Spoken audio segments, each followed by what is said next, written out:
that tradition that Bobby, African American music. How are you, sir? what's going on? How are you today? Well, I guess I'm going to Kansas City, so Well, that's that's right. That's right. There's a lot of good things going on here. Where are you located? in Philadelphia. Philadelphia. Are you a football fan?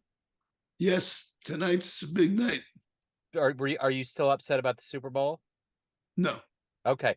So let me tell you real quick, okay? Just in the future, if this happens again, tell the national pundits do not bet against Kansas City. We If you don't bet do, against Mahomes. no, do not. And that's what No. happened. No one gave us a shot, and that's what happened. Well, I had a lot of experiences with Andy Reid. I teach music in a jail. I taught music in a jail for many years, and his son was there. And I watched this guy because a lot of people didn't like him in Philadelphia after a while. And I watched him come and sit in the visiting room, and they wanted to give him special treatment, and he would just wait online, sit out there with his son, and I gained a tremendous respect for him. I mean, it's a very difficult situation. Yeah, for sure. Yeah. Yeah, he's the one thing that I've always been reassured about Andy is that he always gives a lot of people another chance, which I think is the hallmark of what we consider correctional kind of rehab. And he's really good about doing that. Yeah, I mean, we were so lucky he brought Michael Vick in when nobody else wanted him. He gave us a couple of good years. Yeah. Yeah. He's a good guy. Well, let's get into your career, man. Before we get into your latest album and your very illustrious life and music, I want to know, how did you survive the last 3 years with COVID? How did you get through it, and how has it changed you? Well, it's been interesting, and I hope that this is the end. That we're into a new phase, Yeah. But the one thing I always say is that I've been married for 25 years, been with the same woman for over 30 years, but none of us that were married signed up for 24/7. Because my wife's father was a saxophone player, so she was used to, and I always have been a habitual practicer, practiced quite a bit, but so I learned how to play ballads. Yeah. How to play my one and only love 3, 4, 5 times a day, and no, but seriously, it came at an interesting time for me because I had, as I had mentioned, I had taught in the prisons for many years, and I had just retired, so I didn't have to go I didn't need to go out of the house to pay my rent, and I didn't need to go out of the house really for anything, and I've always been one of those musicians who spends more time at home writing and practicing than playing gigs every week. And I got into my own world, and I stopped. I have in the year 2000 I established a nonprofit called Warriors of the Wonderful Sound, which is the name of my big band, but it's also the name of an organization, and we became pretty ubiquitous as a presenting organization. We brought in a lot of people, and we had a great rhythm of presenting concerts, not just ourselves, but a whole lot. David Murray, Don Byron, Dave Burrell, Renee McLean, Oliver Lake, Steve Coleman. I mean, the list goes on. And once the COVID hit, I just said I don't want to even begin trying this again. I'm just getting losing my gunshot. The recording that we did was we had all set up, and there was a new studio we were going to use, which is run by a wonderful bass player, and he didn't have his piano yet, and he rented a beautiful, expensive Busendorfer piano, and the couple of days before it, someone got COVID. I think, and we ended up doing it in a different studio, which was wonderful too, but it was a change of plans, and I think for everybody, you know, we really need to treasure each other. You know, I mean, I lost some friends, people that I never that I saw as being health people. You know, more, you know, so quote unquote die from the COVID, and so we just, you know, and I guess it's started reaching a certain age, seeing people leaving. It's my feeling about the value of time and the value of relationships has grown. And it was high before. It's really high now. Yeah. So the new album is A Change of Destiny, correct? Right. Talk to me a little bit about what you're hoping the listener gets from this album. Well, it's a very I'm very excited, proud, happy about it. It happened without the whole story because it's a little convoluted, but I was able to meet through some other people, through the bass player William Parker in New York. He introduced me to a guy named Chad Fowler, who has a label, small label called Makahala. And Chad became, I started giving him some music that I had recorded some years ago with William Parker, Marilyn Crispell, and Hamid Drake. Great, and it was done in Chicago at this Frank Lloyd Wright church, which is all built of wood, and the sound was incredible. It was an incredible recording. And this guy, he liked it. And then I started playing with some other stuff, which was quite different, large group stuff. My music is very includes many all the things I love, you know, and it's not, I'm not in one school, one camp, one gang, you know, and this guy from this record label, unlike a lot of other people in that sphere, was very much the same way, and I love him for it.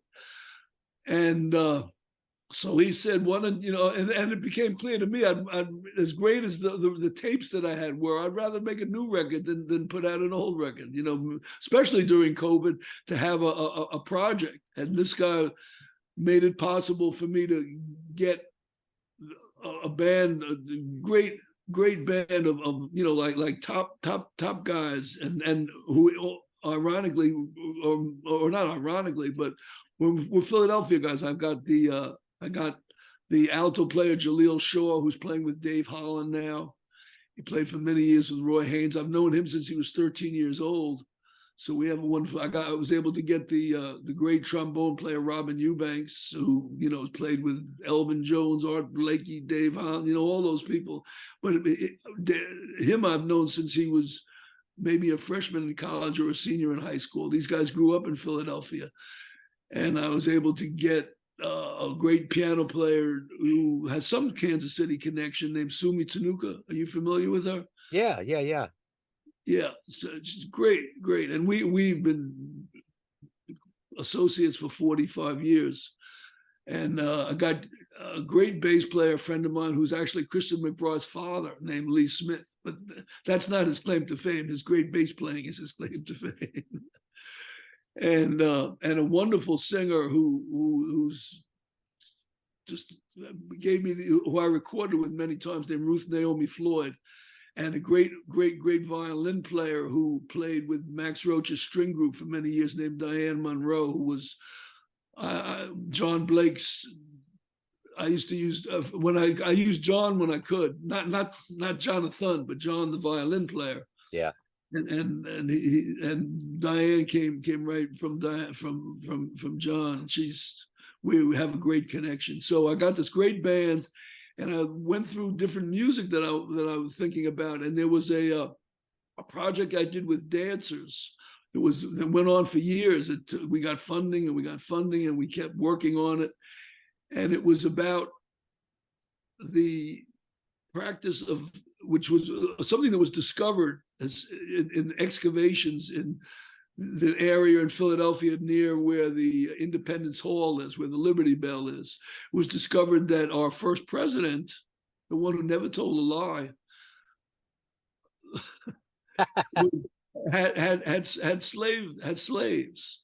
And it's which said, okay, it's 1776, people had slaves, but people didn't have slaves in Philadelphia. Philadelphia was a free city, and what he did to be able to maintain his slave was extremely devious and underhanded, because there was a law, if you were in a place for 3 months, then you were, or some, I'm not sure of the time length, but you would become free after a certain point. So he would keep have the slaves working for him because they were his staff, they were his crew. And if it got to be too close to the time, he would send them back to Virginia, and then they would send them back up. So we did they know the name, we know the names of at least 10 of them, and we know the histories of a couple of them. So I worked with a dancer great choreographer named Jermaine Ingram, and a visual artist named John Dowell. And we got funding, and we created a piece that studied that subject and brought that subject to light. Which at this point in time is becomes more and more radical every day. But so the music is from that, basically comes from that, but it takes a slightly, because music is more abstract in a way, and than literature or even dance. You can tell a story on many different levels. And for me, the story was about changing the destiny that human beings have as a Buddhist, I believe, human beings have the ability to create their own destiny by the behavior that they and the thoughts they have and the words they say, moment by moment by moment. So this deals with this most terrible historical reality, and tries to say, and demonstrate how the culture that emerged from those different slave groups, groups of people that came to America and worked, and the beauty and the spirit of resistance and the spirit of celebration of life that those people, those captured people, were able to express and to leave to this it's the best of what this country has to offer, came out of that unfathomable, horrible experience. And the music is in a sense, it's both what do they call it? A sorrow song and a celebration song at the same time. Yeah, yeah. How did this journey begin for you into the music? Tell me, are you originally from Philadelphia? No, I'm originally from Brooklyn, actually. Okay. And well, I was, a young guy. I'm talking young. I'm talking about fourth grade. I was a young guy in fourth grade. And they gave out the instruments, and I wanted a saxophone. And they said, no, we don't do the saxophone. You'd have to learn the clarinet. So I spent a number of years as a young person playing the clarinet without great passion. But I had good teachers, and I learned some very important fundamentals about woodwind playing. And when the mid-60s came along, I was already listening to Train and Ornette for different reasons, and I picked up a saxophone and in a particular situation, and I said, I can do this. I had the good training I had on the clarinet, and the love that had already filled my head about the music. The 60s were such a complicated and confusing and challenging time that just, the music just seemed, and the music was at such a high level, 65, 66, 67, that it seemed like the clearly the most wonderful thing that a person could do would be to play that music. And so the fact that I wasn't a childhood prodigy didn't stop me, and made me work harder, in fact. And I was very, very, and continue to be really, really blessed and fortunate in sort of being on this path of running into or having my life connect with some of the real geniuses of the 20th century and the 21st century, and being mentored and being supported and being encouraged by them. You know, that's the thing I wanted to ask you too. You've been around legends and luminaries in this craft, and there's some of the best people that walk this planet. What did they teach you, not only about music, but about being a human being? Well, that's great, because it's one of the, I don't know if you know it, but one of the last piece on the album is called "To Be a Human Being." Yeah, right. Yeah. Okay. But which is actually based, the words are based on a speech that Malcolm X gave. Mm-hmm. But what did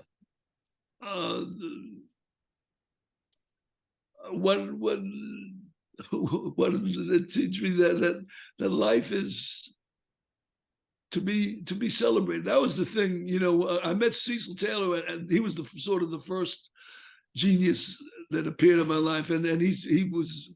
I met Cecil in 1970 and began studying and playing with him, and I was with him the day before he died, you know, and played with him the last time that he played at the Whitney Museum. So it's a very, very long friendship, and I learned, you know, he was such a brilliant person, and such a in a certain way. I mean, he had a little anger, he had a little things, but he was such a triumphant person in life, a person who said, I believe this, and I'm not going to believe otherwise because someone tells me that what I believe isn't right, and I believe I'm entitled to do this, and I believe that this, which I do, should be a celebration, and should be fun, and should be, and the thing that people wouldn't realize, that Cecil, I mean, Cecil was tremendous fun, but he was also so open. I mean, he would, if somebody would come to the rehearsal and knew 2 notes, you know, he might give everybody else 50 notes and give that person, you just play the 2 you know. It's really taught me to, and Ornette was the same way. I saw people in Ornette's house, and he said, sit at the drums, play, and play with people that didn't know anything.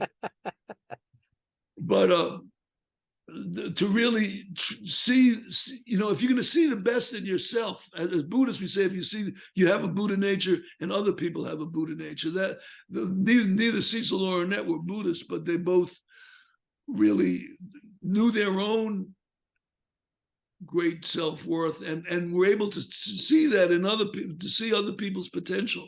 Both of those guys would say, you know, would talk about other people's genius, you know, your genius. And I said, what? Yeah. But to be able to see people on their own terms, to not feel that other human beings owe you anything really, other than to be themselves. Yeah. You know, and allow you to do the same. But Yeah. the thing, but you know, also learning the immense power of music to forget entertainment. Entertainment is good, but to change your consciousness, to change the, you know, dark into light. You know, it's easy to describe the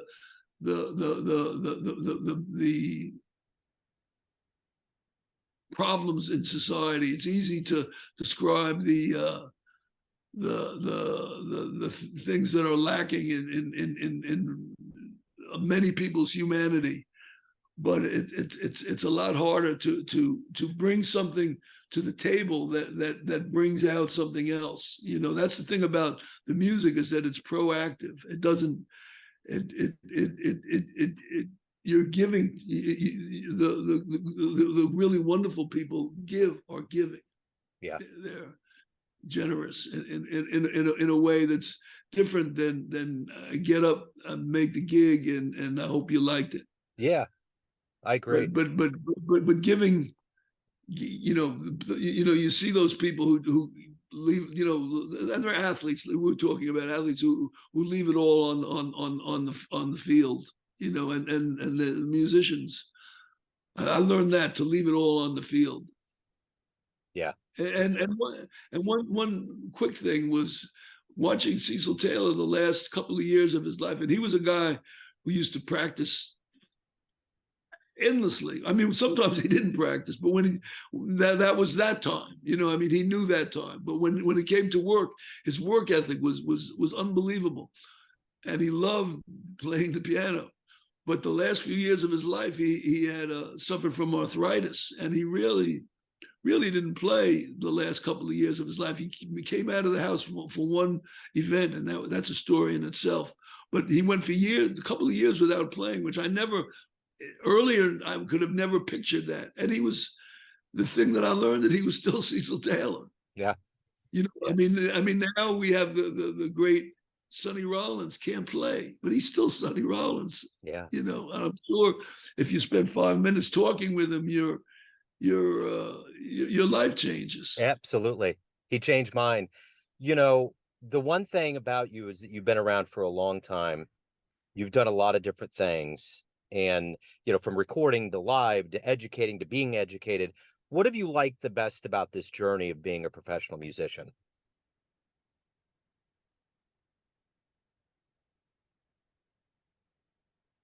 Well, one thing is that it never ends. I've had points where I became somewhat discouraged about whether it was the business or whether certain health issues were slowing me down, or just COVID. But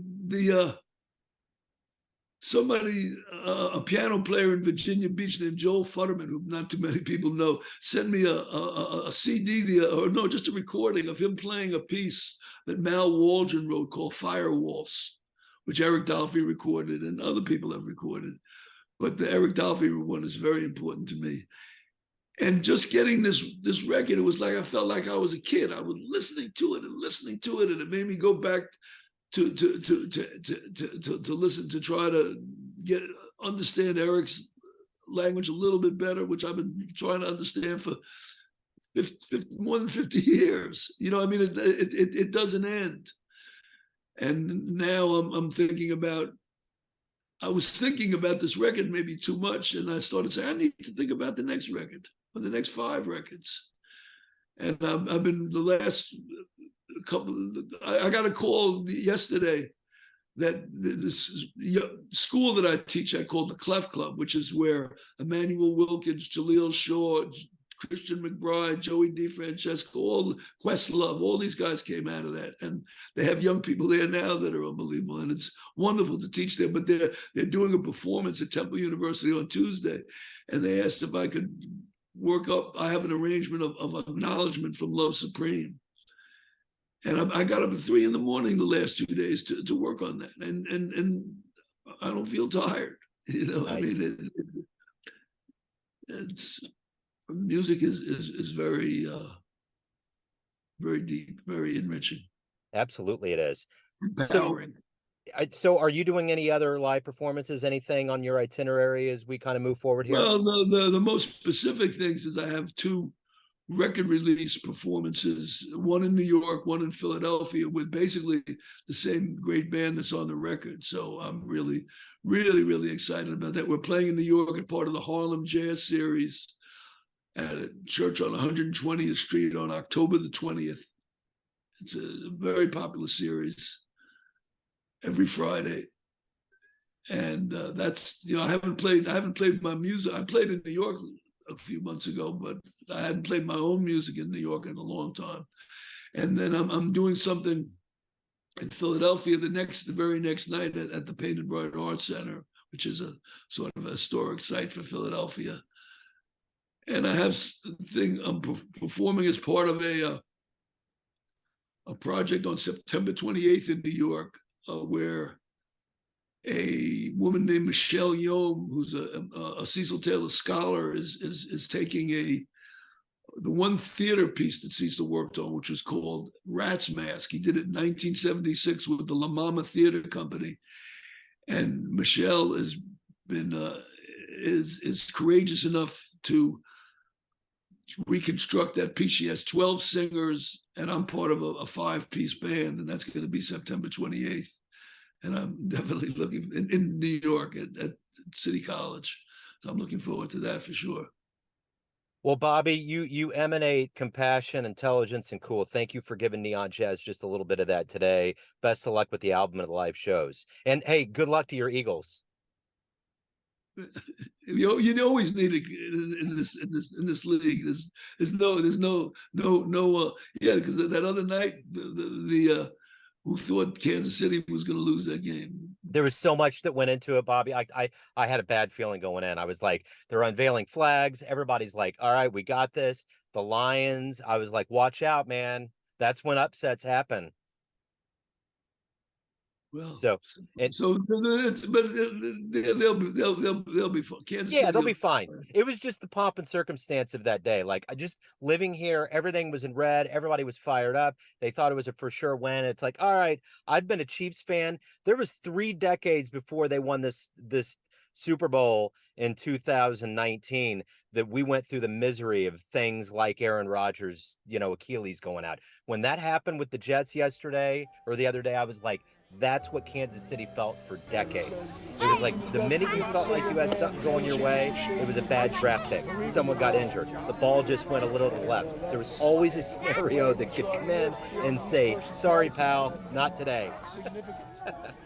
So it's wild. Well, thank you for taking the time to talk to me.